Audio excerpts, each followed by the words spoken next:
Hello and welcome to round 5 of the Portland, Oregon Regional Championship. My name is Kenny Wisdom, and on your left we have Marcus Dodson across from Koichi Nishida. Marcus is going to go first, starting with a Halucha. So it looks like he might be playing some sort of Donphan variant. And Koichi reveals what he's playing immediately with 2 Xerneas. 1 EX, 1 non.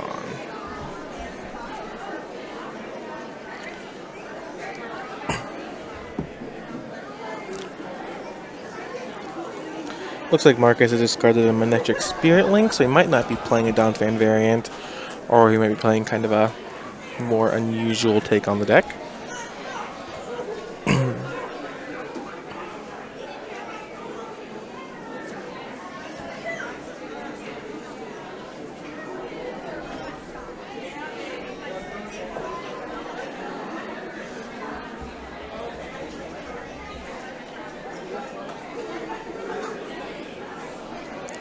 Koichi playing a Fairies build. Not sure exactly what Koichi is going to be like. I'd imagine most of the decks here are more kind of a Fairy toolbox variant with Fairy attackers, basic Fairy energy, and then also some special energy and some non-Fairy attackers.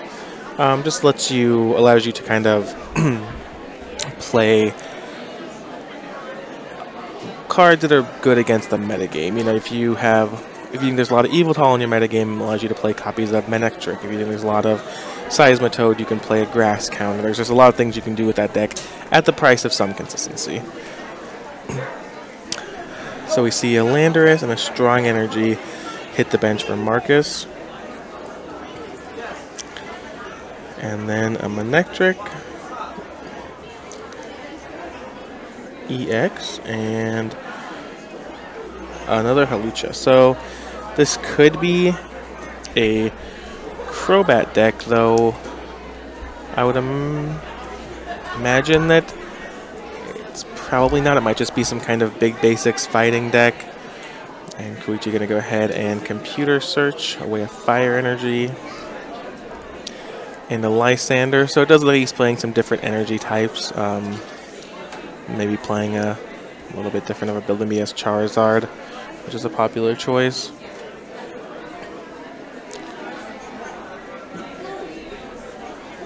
In his shuffling, we see nothing that we wouldn't expect. Some energy, things like Aromatisse, etc. And there's the Juniper.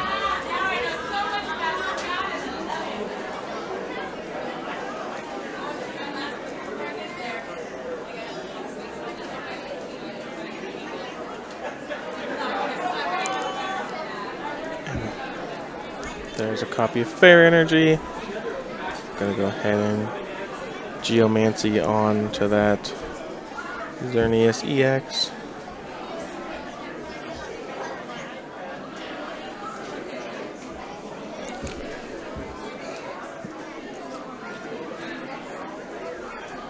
And Koichi has a pretty strong setup. Basically, I think what you're looking for, 2 Spritzies, a turn 1 Geomancy with a Xerneas. You know, can't really ask for more out of the deck, I don't think. And there's a second Landorus EX on Marcus's bench. Koichi is one of the many aged up Oregon seniors. He's been playing since the junior division and has had a lot of success at states and nationals and regionals. I'm not sure what his performances have been like at Worlds, but I know that he was always one of the biggest players in the juniors and seniors division. This may be his first year in Masters, perhaps his second. I'm not quite sure, but I'm sure he's going to look for equal success in this division as well. Looks like a Machamp was discarded in Marcus's. Oh, is that a Machamp? I'm not sure. There's definitely an unusual Pokemon discarded from that Juniper by Marcus.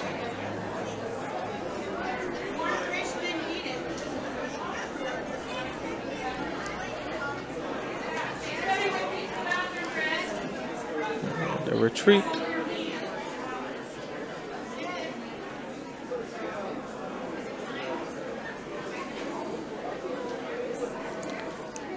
and a Hammerhead.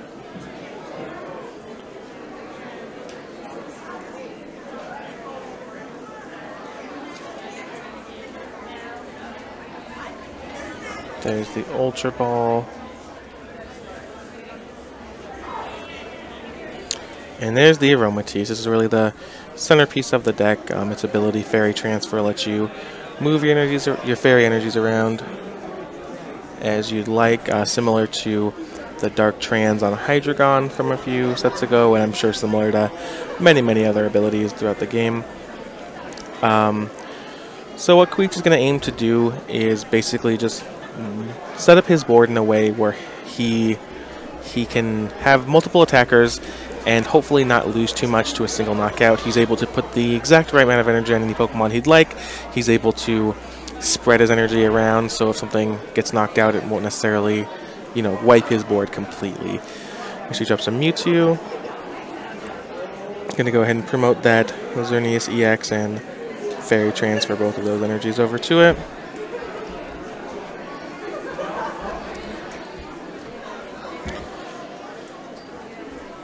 Go ahead with a Breakthrough.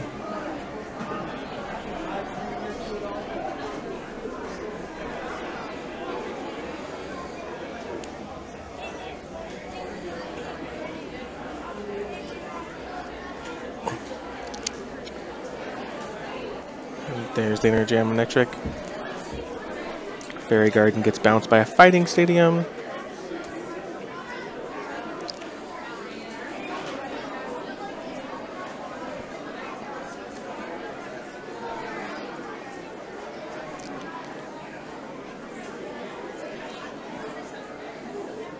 And there's a Professor Juniper, discarding an 2 energy, an Enhanced Hammer, and a Lysander.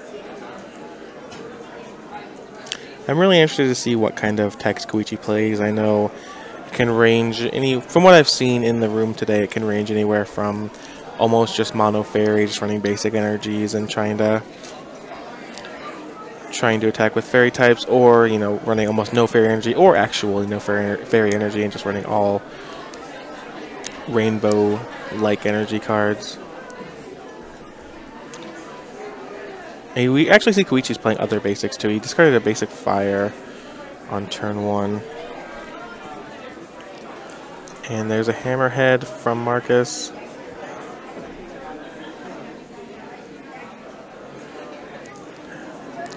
And there's double Max Potion. You see Koichi Fairy transferred the energies off of his Xerneas onto the Mewtwo so we could Max Potion without losing anything, which is one of the big advantages this deck has. Similar to the old Hydreigon decks.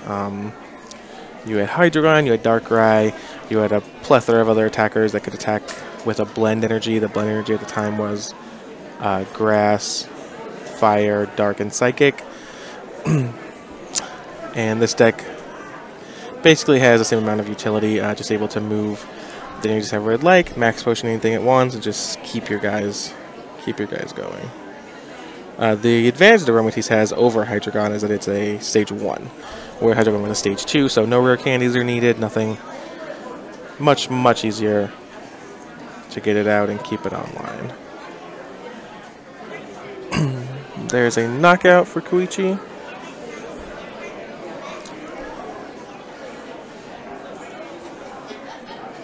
Second energy onto the Manectric.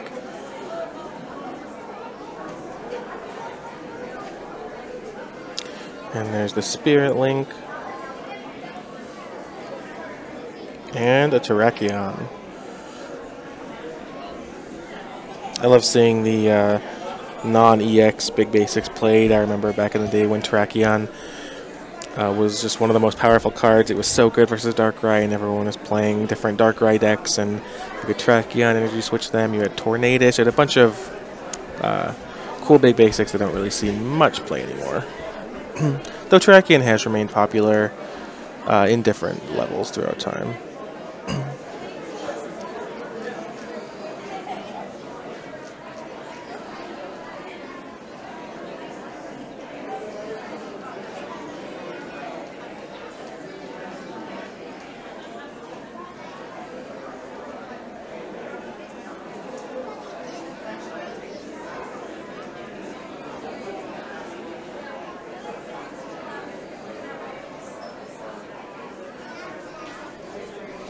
You see the rainbow energy gets attached to the basic Xerneas, or the non-EX Xerneas on Koichi's side of the board, and takes 1 damage.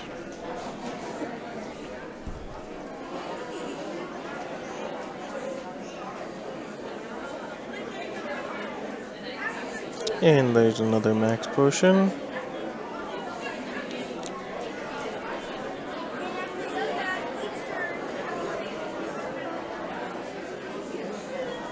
Max Potion is such a powerful card. There's a lot of decks in this format who just...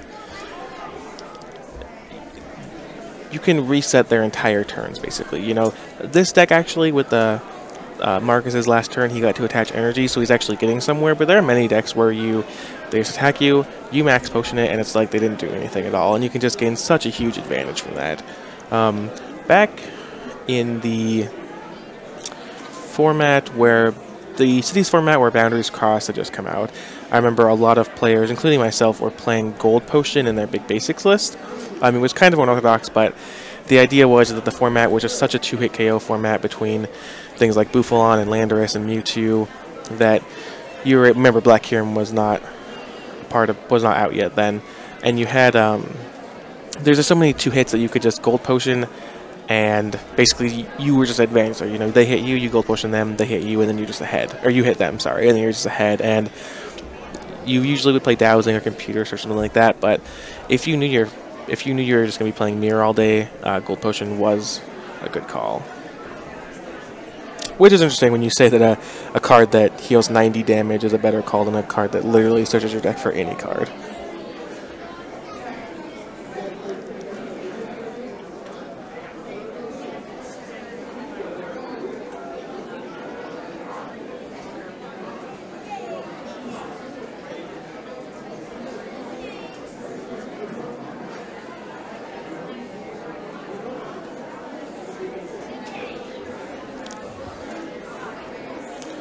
Like Landorus is coming to town, discarding for a Land's Judgment,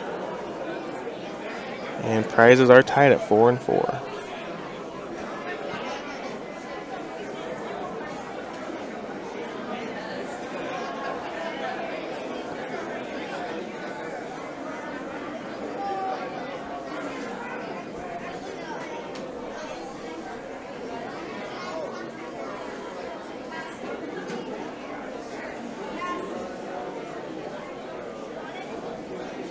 And on Koichi's side, 4 cards each.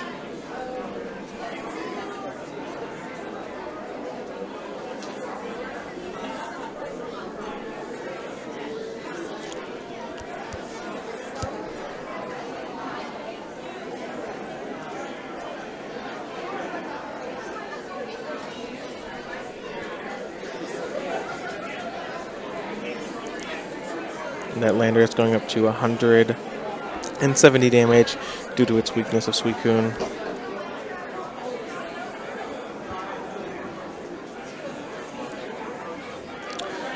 With the amount of players in the room and the number of rounds, we are expecting that some amount of 6 and 2s will make the cut. Would have to run the numbers on that, get a final count for players, but 6-1-1 is definitely safe. I don't think anything under 6 wins will make it. The prizes do extend down to the top 32, so players with 5 wins and some amount of ties will finish in the prizing, but for now we think that if you would like to make the top 8, you need to get 6 wins. Which is no small feat, you know, 8 rounds, you have to win 6 of them. Hopefully, you know, these players are hoping they can advance to 5-0, and then even if they lose their next one, be able to win one of the 2 after that and seal the deal. If you're at 6-1 at any time, you'll probably be able to find a draw. 6-1-1 is a pretty hard lock, so I wouldn't imagine that anyone would deny you that unless you got down paired, which is always kind of the luck of the tournament software.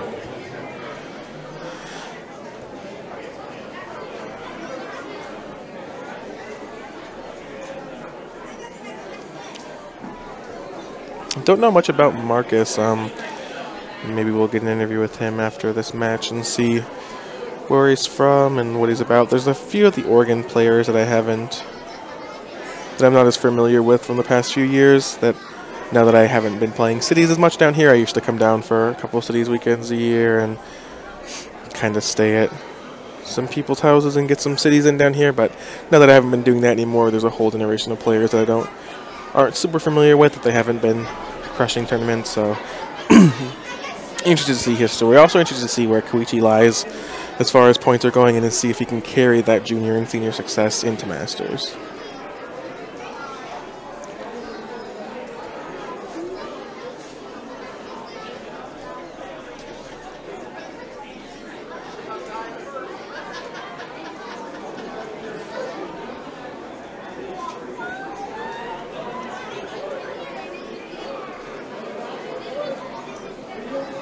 And there's a Fairy energy on the Mewtwo. Looks like Marcus forgot to take his prize there.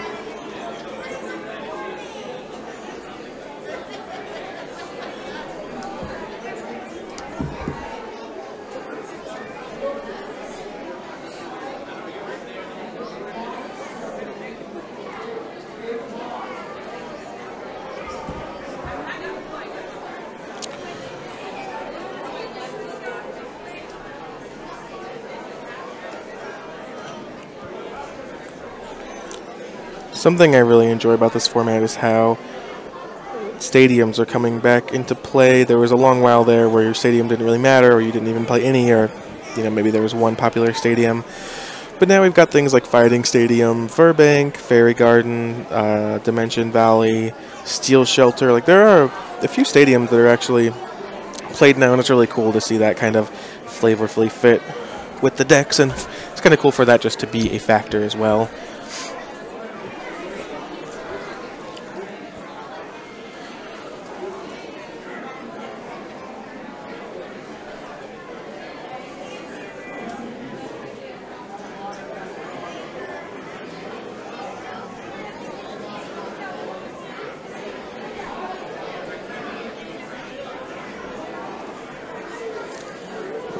The player just confirming the damage count.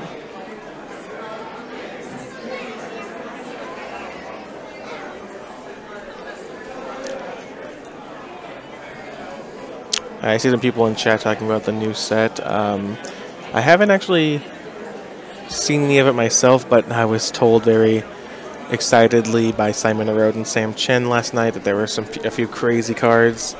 There's the Shaman that comes into play and draws you up to 6, sort of reminiscent of Yuxi. There is the I don't know if it's a stadium. I think that lets you have 8 Pokemon on the field, or 8 Pokemon on your bench, which is pretty interesting. Have to take a look at that. Maybe we can even take a look at that in between rounds on the stream and have some people in to talk about the interesting cards from that set.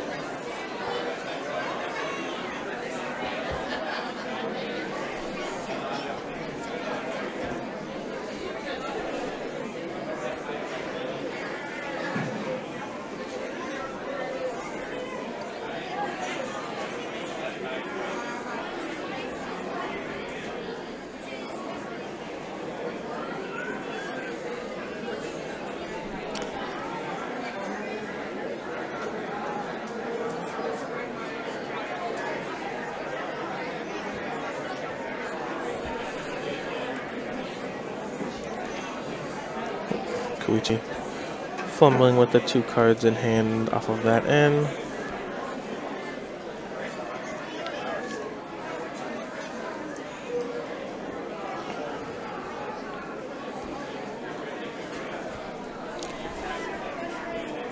There's a Retaliate with that Terrakion. Koichi taking a little bit of time to look through it.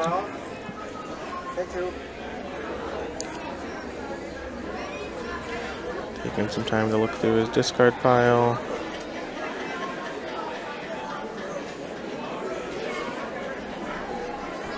And a Colress for the full 10.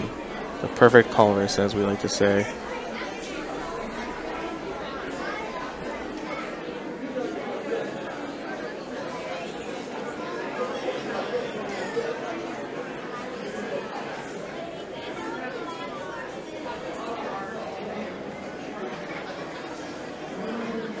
Drawing 10 cards is pretty powerful. Let's see what happens here.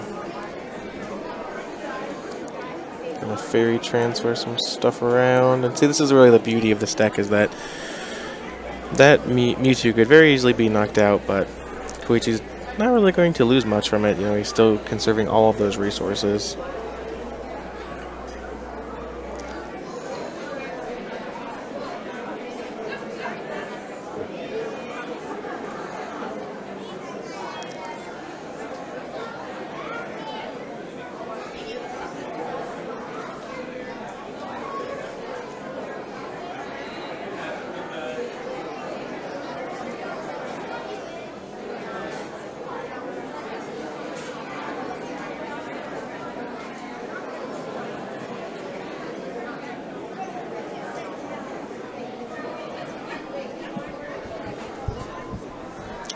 There's an attachment from the hand onto Jirachi.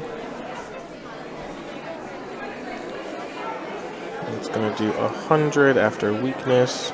Koichi searches his deck and fails to find.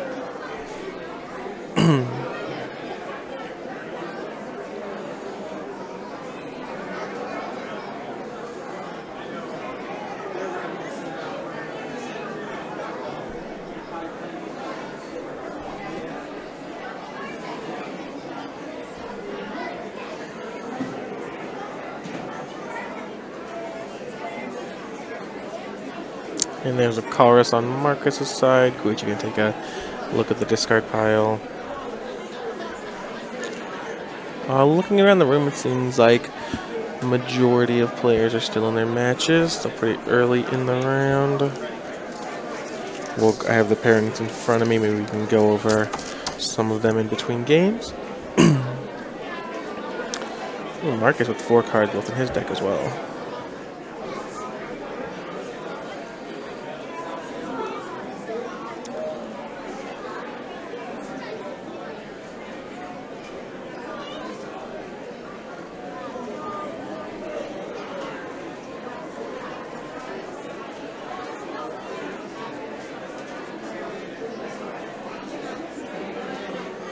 And there's the Enhanced Hammer. Too bad Marcus can get those out a little bit earlier. Koichi seemed to have a lot of basic energy, but the Enhanced Hammers can be strong against this deck, just depending on the starts and what your opponent's exact counts are.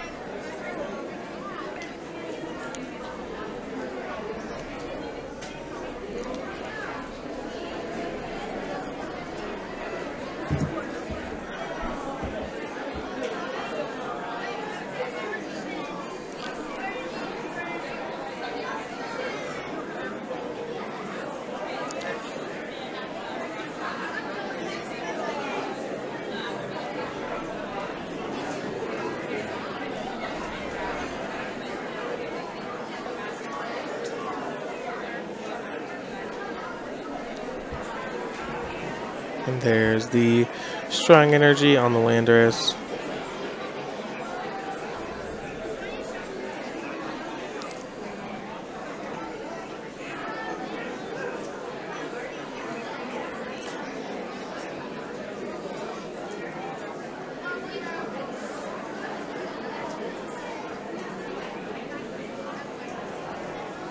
And Koichi quickly tosses out the Max Potion to heal that Mewtwo. And it looks like Koichi does have the game. He's going to be able to Fairy Transfer all of that energy onto Mewtwo. And then X-Ball for the knockout. He can also Side Drive for the knockout because he has the 2 rainbows. So Koichi Nishida takes game 1 over Marcus Dodson.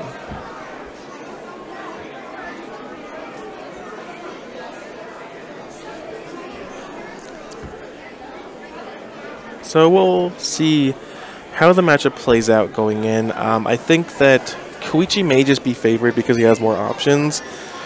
It seemed like Marcus didn't really get much going that game, although Landorus is a powerful card, as is Manectric. You know, he's playing a bunch of powerful cards, just kind of depends on how they come together. Koichi is certainly playing less powerful cards with a higher synergy, so just kind of depends. Koichi does have some consistency issues where hopefully Marcus does not. It seems like, I don't know how many Enhanced Hammer Marcus runs, but if he runs 2 or 3, you know, he can have a real advantage over Koichi. I think it just sort of depends on the counts there, but Koichi is certainly favored.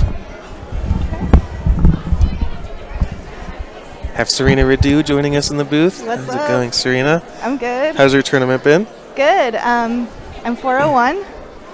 Nice, nice. Yeah. What are you playing? I'm playing Yveltal with Toad and muscle bands and hammers and lasers. Any other, like Garbodor or anything, or any other No. attackers? Just the... Nah, there's a Mewtwo in there. Toad? Nice. Yeah. I just played against like Sigilif, Robo Substitute, Outragers. Was there any Dawn fans? No. Oh, okay. How'd that go? It was over pretty quickly. So Makes maybe the sense. false OP. Makes sense. Yeah. So we're watching Koichi. Yeah. Game 2, Koichi is playing Fairies. Looks like Oh. mostly just actual fairy type attackers. And then Marcus is playing Manectric Landorus. Interesting. How familiar are you with either of these decks? A little bit. Manectric Landorus isn't something I have seen until like this weekend, actually. Yeah. I like haven't heard about it until now. I've seen it a little bit, but it hasn't been popular in this area at all. Maybe Yeah. Oregon, but at least in Yeah. Washington, basically no one's been playing it. When Marcus first flipped over his cards, he flipped over the Halucha. I thought he was on Dawn Fan Yeah. or something, and then he started playing Manectrics, and I thought, oh, maybe I made Manectrics and Landorus, and thought maybe it was the Landorus Crobat deck, but looks like it's just a pretty plain big basics deck. Yeah. So we didn't see the Manectric or the Aegis Slash out of Koichi last game at all. We just saw some rainbows and fairy attackers in Mewtwo. Wow, they both seem to have like dead starts. Yeah, Koichi with a pretty slow start there. Not getting a Spritzy out turn 1 can be devastating. And then having his only energy Enhanced Hammered away is pretty good. We also don't know how many Enhanced Hammers Marcus has, although he has at least 2 now, so he could have as many as 3. He didn't play a supporter his first turn, right, Marcus? No, he just attached to the Manectric. We saw him have kind of a similar game. He got to play supporters last game, but it didn't seem like his deck had too much going on. But Koichi could just be out of the game in a turn or 2. Yeah. If he doesn't start to draw a little bit better. Okay, there's an end. Unfortunately, that also resets Marcus's hand, but Koichi's happy enough to just be able to draw cards. Yeah, for sure. Well, I like that Fairies build with the all of the like fairy box build. Agreed. I think it's a really strong deck. It can have some tough matchups. There's a lot of Toad here, so yeah. He played that for league challenges in cities, Yeah, I played it. I played it for cities, one city, and then the league challenge afterwards, and went back to Zettel. But how'd that go for you? It was fine. I don't think I was playing the deck optimally. There were a couple of cards I was missing that I probably should have been in there. That Aegis Slash is really good, actually. So, and depending on your meta, you want certain things in there, and I don't know if I had them in. But it was fun to play. It was fun. Reminds me of Hydreigon, which was one of my favorite decks. So. For sure, for sure. He gets a Spritzy out. Yeah, Koichi's finally got a Spritzy on board. It's going to be nice for him. I was talking a little bit earlier about how basically Marcus is just a bunch of very powerful cards with no synergy, and Koichi's just a bunch of great to bad cards with a high amount of synergy, and just the way that Koichi can lose, I think, is something like that's happening now. He misses some energy, misses a Spritzy, just get the Aromatisse out, just kind of his deck just doesn't come together because at the end of the day it's just a bunch of special energies. Whereas Marcus kind of maybe has a much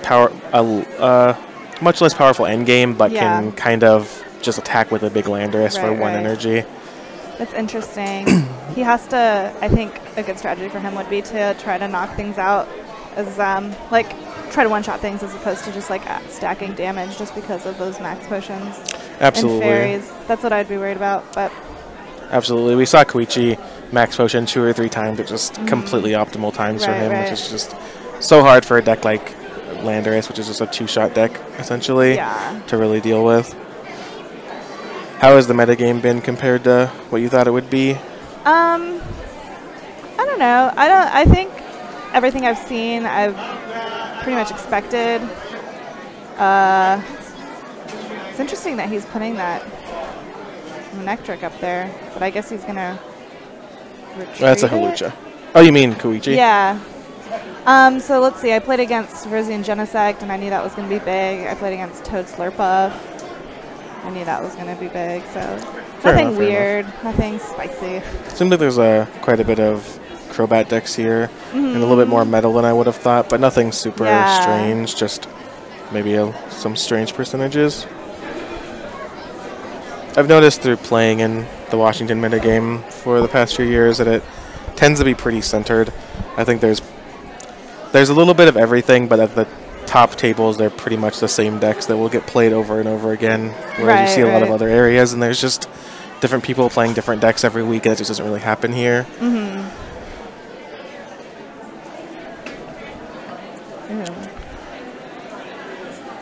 And this is one of the spots that can really punish Marcus, I think.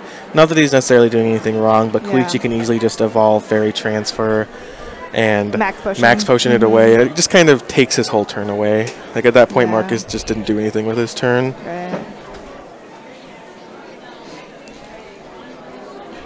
Which is one of the scary things about playing against Fairies, but it doesn't seem like Koichi has too much going on at this point.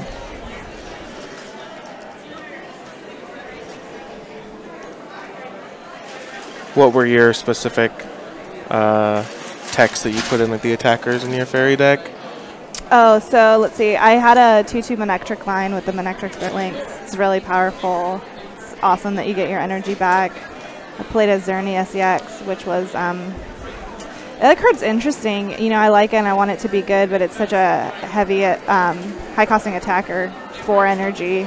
You do 140, which is great, but I don't know. And what else did I have in there? I had a Yveltal, which like really did some work. That was good. And maybe like a Mewtwo as well. I really like the Baby Xerneas. I think it's pretty clutch. You start off with it and you like power up that way. Yeah, definitely. So. Koichi seems to have... We didn't see an Yveltal out of him, but we saw the rest of the stuff that you had mentioned. He actually get to start with the non-EX Xerneas last game, which was pretty nice. Just allows you to...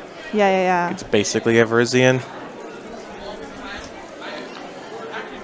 It looks like he's going to go into that strategy now. No Max Potion, maybe, which is pretty unfortunate for him. There's a lot of damage on that board. Looks like that Manectric can also get hit on the bench by Landorus's. Yeah, it's at 150 right now, it looks like, so it would be pretty rough. He can actually even Lysander the Aromatisse and knock out that and the Manectric, which would just be backbreaking for Koichi. But that is one of the risks you run. And he's doing just that. It is one of the risks you run playing evolutions in this format. You just spending an entire turn to evolve something can be pretty taxing. I always, whenever I'm playing against something like Aromatisse or Bronzong, it's always like the decision you have to make is, do you want to go for their evolutions or are you going to start piling up the damage? And for this deck, I think it makes sense to go for the evolutions. I mean, obviously in the scenario, but just in general, so much of the power of the deck it comes from that Aromatisse. Whereas like for Metal, for example, the Bronzongs are obviously like a huge part of it, but those attackers can, if they start going on their own, like you can absolutely. The Metal deck seems much less reliant on the Bronzongs than, like, for instance, the Eels decks did. Because there's no big... I mean, Dialga makes you discard energy, but there's no big attacker like the Rayquaza where you constantly need to do cycling energies back. So I've seen plenty of matches where the Bronzongs are allowed to do whatever they want, and it just doesn't matter because they don't draw the attack... Or, sorry, the Bronzongs are knocked out easily, but it doesn't matter because the attackers are just so powerful anyways. For sure. Especially the Aegislash has really impressed me today. I saw it just completely shut down decks for turns at a time.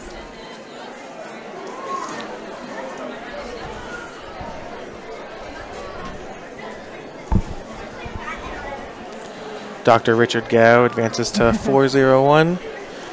4-1 here, looking to get his invite to Worlds for the second time in a row. Yeah, that Charizard's interesting. That's like definitely a tech that I was actually thinking about playing the Fairy Box deck, and Suicune, that's also interesting. Charizard, I thought would be a pretty good play for today, considering how much Frozen Genesect and Metal you could see out there. But that's, you know, that's 4 energy, 1 fire.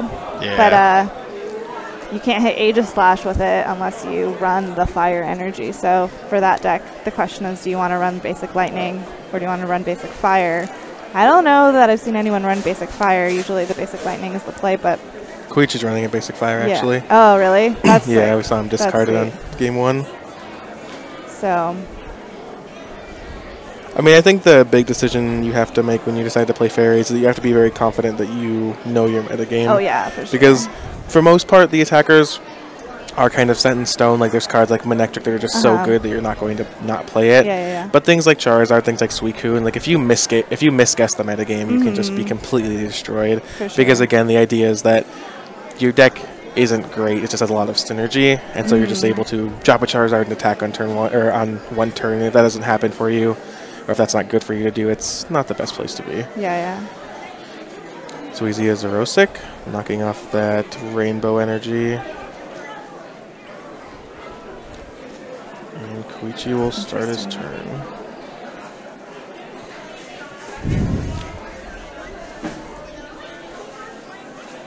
What's your point total for the year? Are you getting pretty close to an invite? Yeah, I'm at 240. So I have to do 2 top 16s or top 8. I'm going to Florida regionals in 2 weeks, so a top 16 here and a top 16 there would be cool. I don't know how much I can really bank on that, but you should have a lot of events left. I mean, Florida regionals, the 1 spring regionals at least, and then 3 more states will. Is a fair enough tries at 2 top 16s. Sorry, go on. I have 0 points from league challenges, so nice. You could just can make it happen. 90 more points. Yeah, I don't know. Do you expect to? Say you top 8 today and get your invite. Do you expect to keep playing for the rest of the season to try and get a top 16? I've been thinking about it. I was kind of thinking that it might be nice to just stop playing until nationals. I'm not sure though. I honestly think that if I stop playing, I'll just not be on top of my game when I come back. Right. You know. And if you're testing all the time to continue to know the format and all that stuff, you might as well go play in events. Right. If you're gonna spend all that time, you might as well take an extra day. For sure. So I haven't decided yet, but I guess we'll see. It would be nice to stop spending money on cards. At the very least, stop traveling, Yeah. Maybe go to the local Seattle events and then, I don't know. That's something we used to see when players would win Worlds, is they would kind of take a break from playing. Yeah. And then at the next World just be completely unprepared and kind of rusty. Right, exactly. A few players here playing for their top 16s, though. Sam Chen is well into an invite, as is Chase Maloney, so they're both just trying to play to get that money. Sam Chen flying from across the country to hopefully get a free flight to Boston. I think that's out of the cards for me, but yeah, it would take quite a few finishes. Yeah, but it's possible. I think Chase felt confident. Chase felt confident that if he got to the mid 400s, he would be in, which seems reasonable. That's an invite and a half. So I also wonder how many people will stop playing once they hit 300, and so how much more over that you really need to get. For sure. The day 2 invite is such an advantage, though. Oh, for sure. It turns Worlds from an 18-round tournament to a 9-1 for you, basically. The day 1 is just going to be a bloodbath. Oh, yeah. So did he get no Aromatisse? But he's loading up that energy. That's pretty sweet. Yeah, he's putting himself in a position where if he ever can draw the Aromatisse, he'll be able to do whatever he wants with the energy, but if he doesn't get it out quickly, he's going to be in a pretty tough spot. Also, Koichi has 6 prizes left, and Marcus has 3 left, and they've been playing for quite a while, so time could become an issue within the next few minutes. Koichi won game 1. Koichi did win game 1, yeah. So you said you tied around this tournament. How'd that go? It was interesting. I was playing against Jacob Van Wagner. He was playing Slurpuff Toad, which is an interesting matchup. I think it's a little bit in my favor. I play Toad as well, so that shuts down part of their deck, but it doesn't shut down the Slurpuffs, and then they shut down a lot of things too, but I just hit for more damage at a certain point. But he was able to lock me out of game 1. Towards the end, I had a Lysander in my hand, but it became irrelevant pretty quickly, and he was able to sweep that up.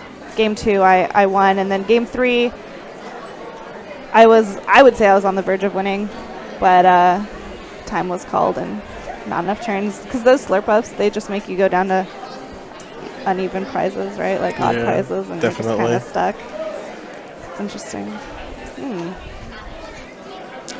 There's a max potion taking care of that Aegis Slash. Koichi at 2 prizes left, I think, just doesn't want to lose the game and is willing to discard a few energies to give himself a better shot. Right.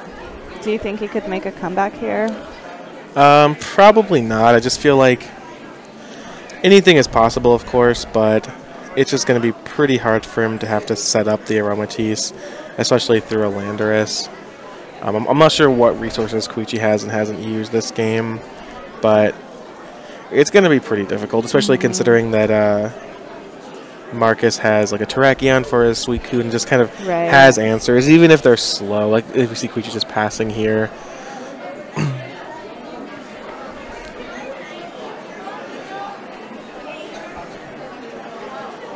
And like we said, this is one of the big things that can happen with this deck is just not getting the things you need. I see. Yeah.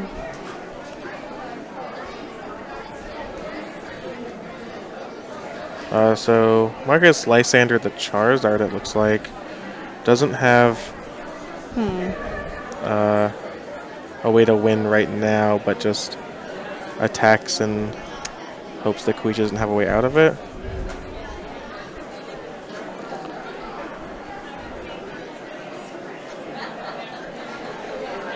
Looks like Koichi's considering his options.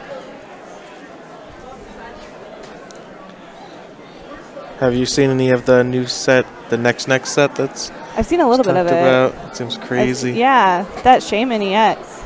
Yeah, I got. We were talking about that last night. Yeah, so were we. I walked out of the room into the living room, and Sam and Simon are just like looking at their phones, like, "Have you seen this? Have you seen this?" Yeah, it seems pretty interesting. Yeah, I mean it's one card away from a Yuxi. Obviously, it's an EX as well, but then it has that attack where you can just pop it right back up into your hand. Exactly. It's pretty sick.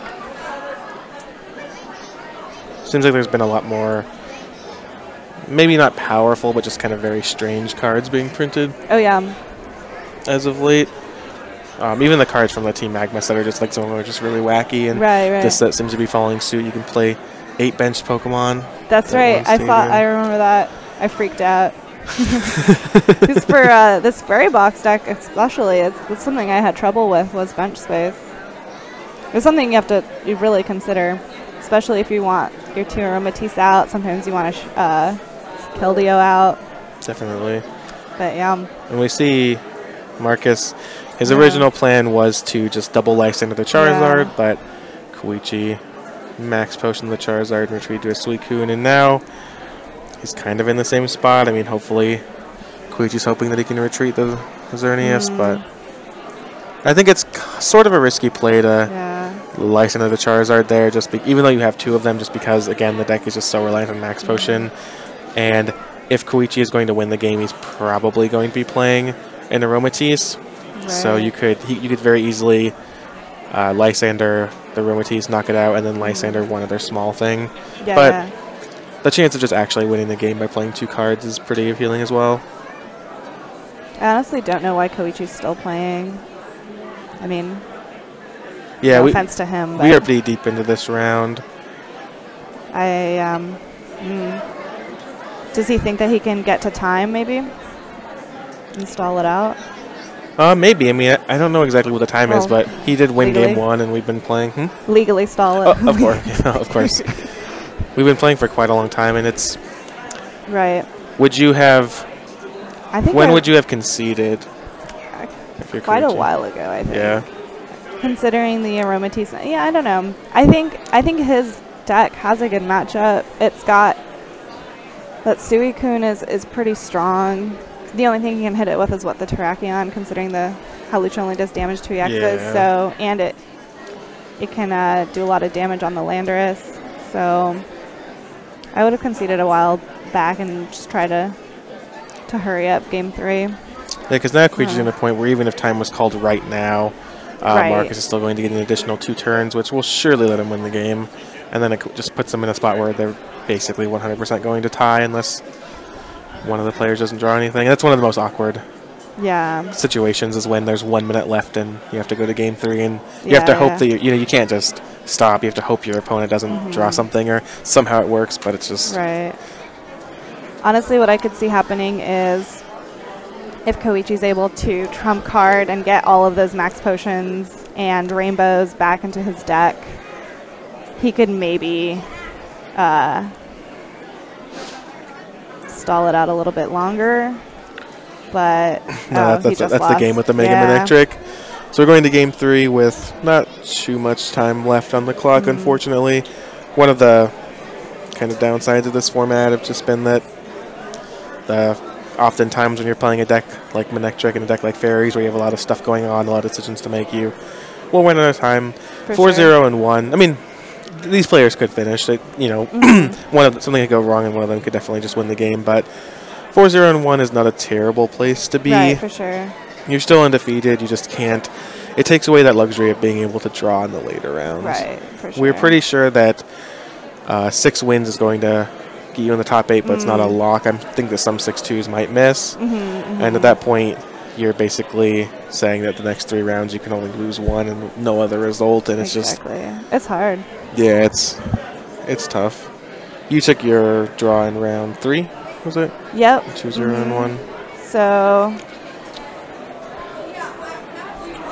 yeah, and honestly, I'm one of those people who takes her time, and that's probably what happened. I mean, especially when you're playing against Toad, you want to hurry up.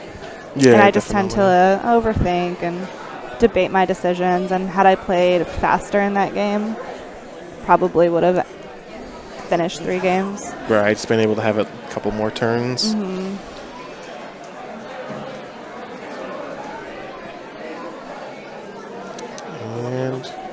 And it's game 3 now. 1-1. Yeah. And Koichi starts with a Spritzy. Ultra Balls for a Xerneas. I think it's also kind of hard for the Fairies deck to win with a limited amount of time. Obviously, these players are going to have at least, a couple more turns, but it's hard because they need to evolve and they need to get a proper amount of energy to attack with. Right. And when Marcus has these big attackers, it can be hard to chip away at them. Similar to Koichi has the power to definitely force a tie if he'd like through max potions and all, just kind of setting Marcus back a little bit more each and every turn.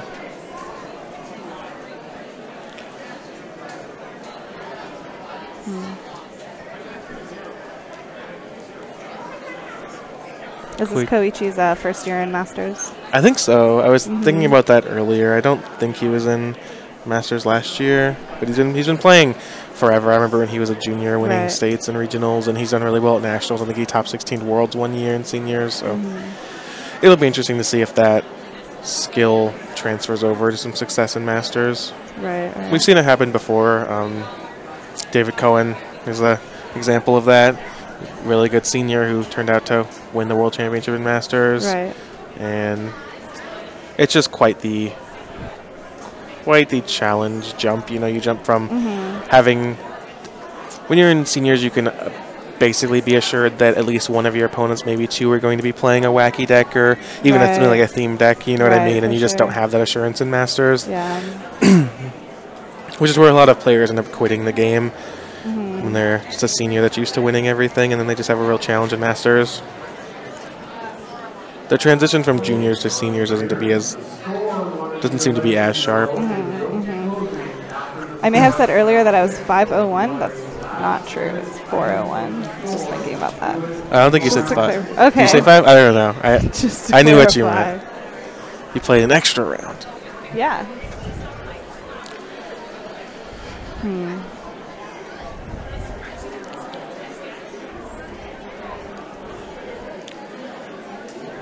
Seems pretty good.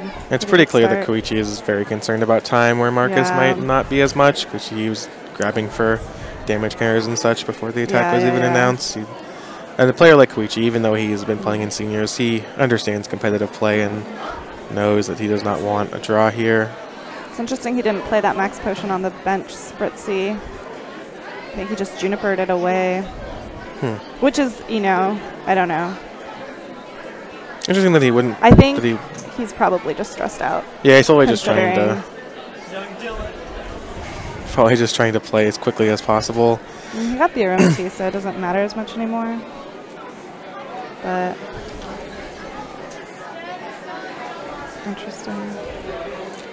He also has a Fairy Garden, so he's free to retreat those guys however he would like.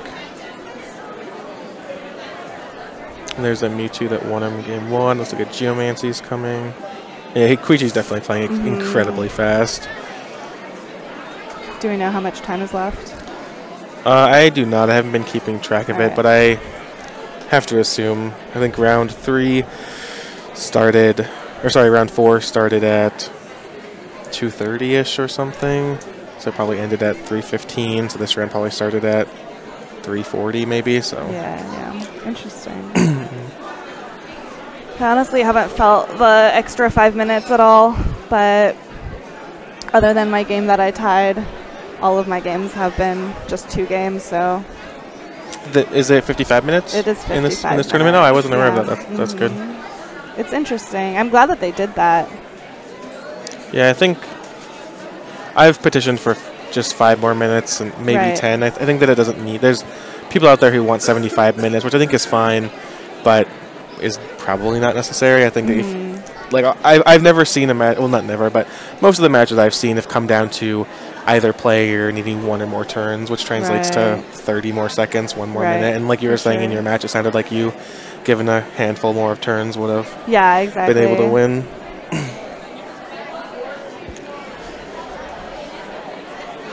It definitely tests your kind of ability to play at a quick pace, like especially with the Toad decks. Like those decks are doing 30 damage a turn, maybe 50, and just they're just activating multiple abilities a turn and playing lasers and just doing a lot of stuff that takes up a lot of time but doesn't actually do much. So I think the hope is that your opponent is also not doing much because they can't play supporters or they can't play items. Sorry, so they're just drawing and passing. But I can definitely see a mirror match of that. Just having a 30-minute game 1.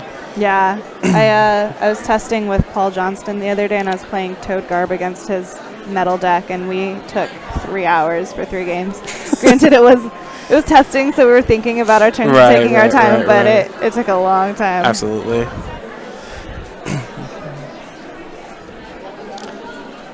Marcus taking a look at the discard pile. So this will be the first year, assuming you get your invite. You got your invite, yes. Have you come close the past few years? How's your race been? So I think this is the most points I've ever had before. Nice. So yeah, I was surprised I did well at the earlier regionals, the fall regionals. You top 8'd in Arizona. Yes, and then I got 10th in Vancouver. Awesome. And so it was a good start to the season, and it really motivated me. My cities run was all right, and then league challenges, I haven't gotten any points, and I've played a lot, so it's not because I haven't gone to them. But the 300-point announcement really motivated me to try to go for it, whereas otherwise, I don't know if I could actually get to 500 this season, if that was still the requirement. Yeah, 500.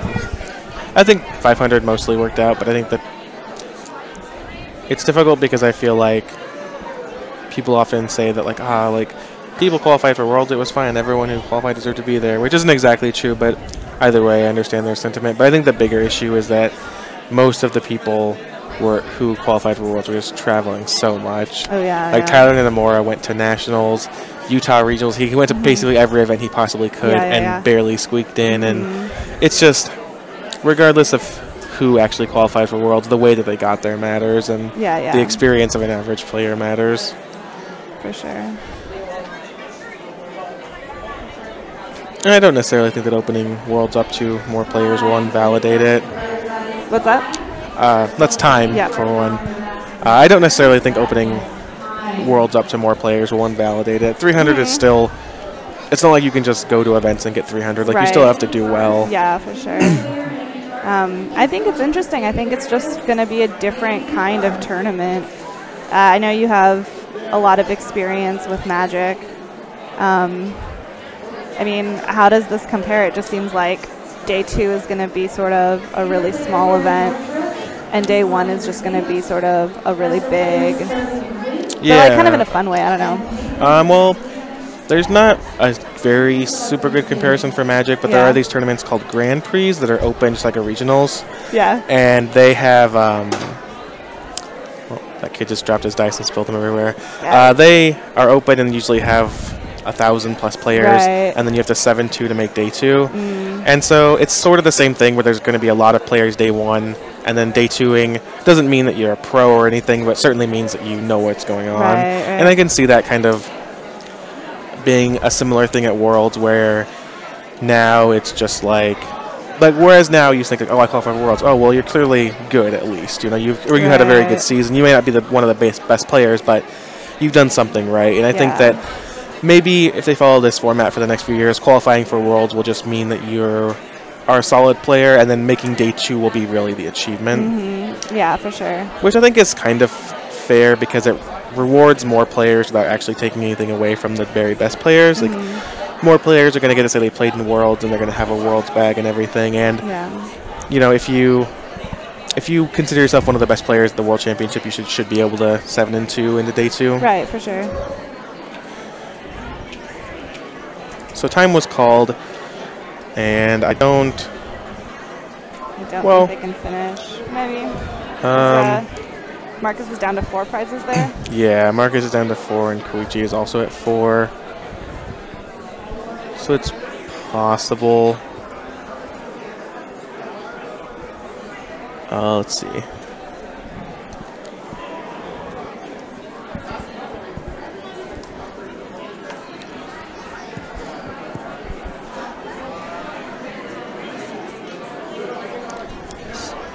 So Alan Wynn, who you saw on the stream earlier, his little brother is playing for his Worlds invite at this tournament, essentially. His little brothers and juniors tearing up the junior division.